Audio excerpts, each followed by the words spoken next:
You know, in the world of spies, some secrets are absolutely meant to stay buried. But what happens when they don't? Today, we're going to tear into Operation Black Veil, a thriller that's just packed with betrayal, conspiracy, and a seriously ticking clock. Let's break down the anatomy of what makes this story really work. Right there, that one line, it tells you everything you need to know.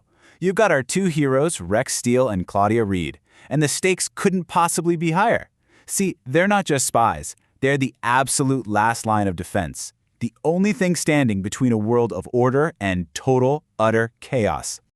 So who are these two really? Well, you have Rex, the ghost. He's the guy who gets things done in the shadows, the muscle, the one who operates in those gray spaces. And then you've got Claudia, the boss lady. She's the brains of the operation, the one who sees the whole chessboard.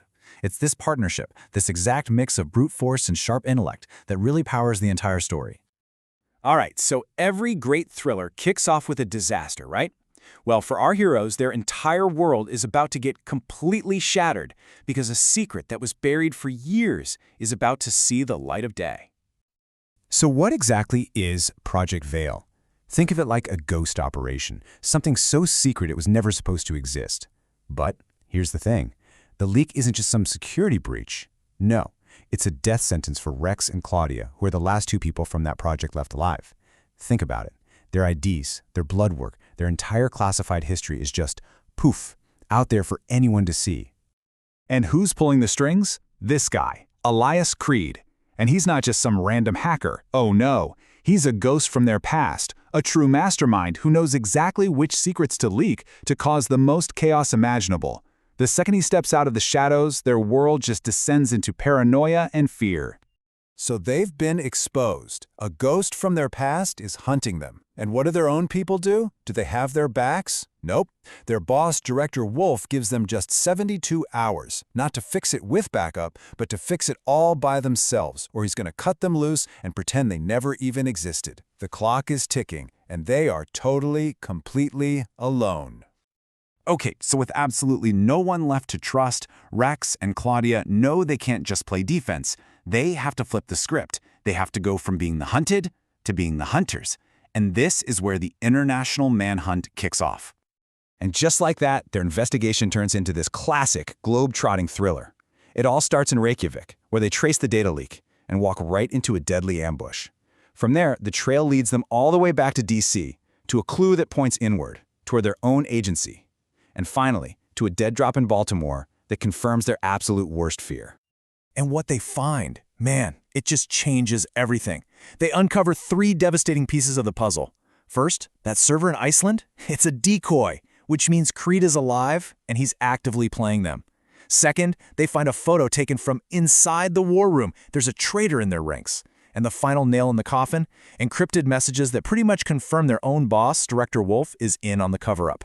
The call is coming from inside the house. I mean, talk about a line that just sends a shiver down your spine. During that ambush in Iceland, they get this warning, and it's not from some random bad guy. It's a personal message from someone inside their own agency. It's the moment they know for sure the betrayal is deep, it's personal, and it's incredibly dangerous. Okay, so this is that moment. You know, the turning point in the story. Up until now, Rex and Claudia have just been reacting, chasing clues. But now they know about the mole, they know about the cover-up, and they decide to stop running and start dismantling their enemy's network from the inside out.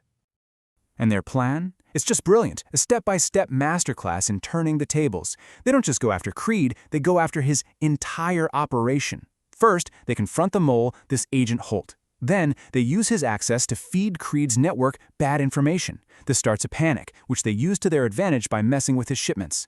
And it all leads to this moment called the Sting, a massive, coordinated attack that hits Creed everywhere, all at once.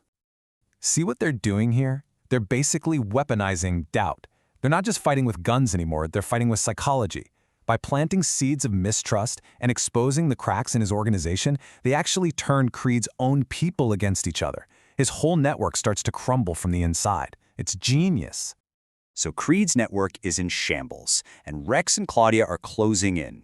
But you know what they say? A cornered animal is the most dangerous, and this mastermind is about to unleash one final desperate plan.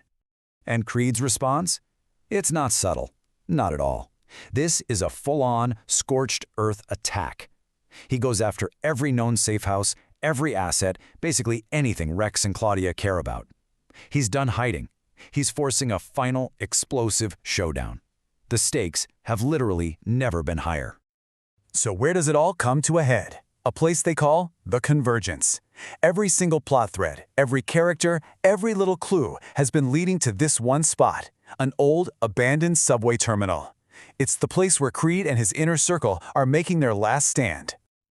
But Rex and Claudia, they've got one last ace up their sleeve. They set this absolutely brilliant final trap. They use some fake data to lure Creed's team in. Then, bam! They remotely seal every single exit. Their teams move in, neutralizing his guards, clearing a path so they can finally confront the man himself and stop that catastrophic final data leak. It is just a masterclass in strategy. Okay, so the dust settles. Let's take a breath and really look at what makes this whole thing tick. What makes Operation Black Veil such a gripping story? What's the secret sauce? You know, if we were handing out awards for this story, here's how it would probably go down. Best Actor would have to go to Rex Steel for that raw intensity and unwavering loyalty. Best Actress to Claudia Reid for balancing that incredible intelligence with so much strength. The best action scene, that has to be the Counter-Strike. And of course, Best Villain goes to Elias Creed. He was the perfect mix of charming, terrifying, and just pure evil. But you know, it's not just about the explosions and the chase scenes, right? The story is built on some really powerful themes. At its core, it's about loyalty, holding firm in a world that's just drowning in betrayal. It's about how smart strategy can always beat brute force.